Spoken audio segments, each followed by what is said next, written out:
So Suriya's next Kanguva, which has been directed by Siva, is out in theaters. The film also stars Bobby Deol as the antagonist, and the promos looked fairly interesting as well, with the characters having very distinct looks. The movie has been mounted on a budget of 300 plus crores and promised to be an epic tale. But well, does it live up to the hype? Let's go ahead and find out.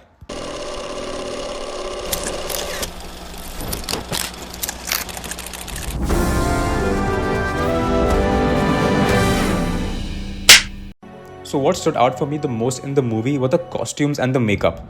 A lot of detailing has gone into the costumes, especially in the period sequences where every tribe has a distinct look made up of very different motifs. On the same lines, even the makeup is very good, giving different looks to people in a world set in the year 1070. I feel it was very well conceptualized and executed. The movie also has certain animation sequences which have also been very well done. The background music is good for the most part as well. However, it doesn't stir up a lot of emotions, but I feel that's more to do with the bad screenplay and the direction. The production design of this movie is also very good and succeeds well in creating unique worlds. And lastly, I felt the sound design was very good too. Sound design basically is how different sounds are used to create an overall mood. So for example, shifting from sounds of objects to dialogues to the elements around, how all these sounds cohesively are used to bring about a feeling or an emotion. Now speaking of the actors, starting off with Suriya, he's done a very good job portraying both present day and past characters. He's very convincing in whatever role he portrays, especially in the past life character of Kanguva. Bobby Deol is very good too in his role. He portrays a silent badass villain really well and also appears and looks very menacing. Not just through his look, but also his body language and voice modulation. Apart from this, Yogi Babu is funny in parts in his role, but has a very small role and his one-liners and dialogues could have been much better. Well, apart from this, nobody else stands out as such. There are a lot of really pathetic actors as well in this movie. Case in point, Disha Patni. Well, for starters, the screenplay. The biggest flaw in this movie is the screenplay. It is way too stretched out. And what also doesn't work is that when they introduce the world in the year 1070, it's just information after information after information with multiple tribe names and almost feels like a full history chapter. And then boom, it's gone. It's done.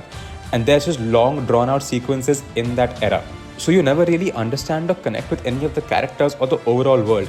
Maybe sometimes you do later in the movie, but for the most part you don't. Next, while the editing is still good in lots of places, it gets very jarring in the present day sequences where it uses too many effects and transitions to try and seem cool. Similarly, in the flashback sequences, scenes seem too long drawn out, but again, I feel that's less to do with the editor's capability and more to do with the director wanting it that way. Now, while the action is well executed in the movie, the problem is that it's almost always too long drawn out. There are multiple moments where you're just like, God, please move on to the next scene, or oh my God, when is this movie going to end? I also feel the story was too much at the grassroots level and really did not dive deep into creating a unique layered world of its own. It feels borrowed from similar Indian epic movies, and the modern day elements are borrowed from shows like Stranger Things. For example, a kid's brain being altered and now it can move objects, very similar to Elle from Stranger Things. Now I'm very divided on the VFX of this movie. There are scenes where it's very well done, and then there are scenes also where it's pretty pathetic. So I feel what happened here is for the bigger sequences they spent more money on the VFX but probably went over budget towards the end, so decided to skimp out on what they thought would have been not so important shots. I also feel a great deal for this movie not working is its direction.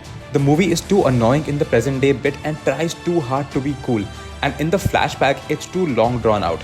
And in the process you barely ever connect with or feel for any of the characters, and the movie on the whole feels like a long drawn out bore.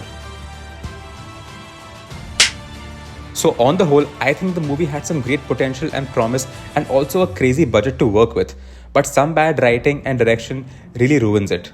So on the BMB meter, I'm going ahead and giving this movie 5 on 10. You can definitely skip this. Trust me, you will thank me. I've taken one for the team. Well, if you like this video, then please go ahead and like and share it and spread the word. And please also go ahead and subscribe to my channel and show it some love. Cheers, and I'll see you soon.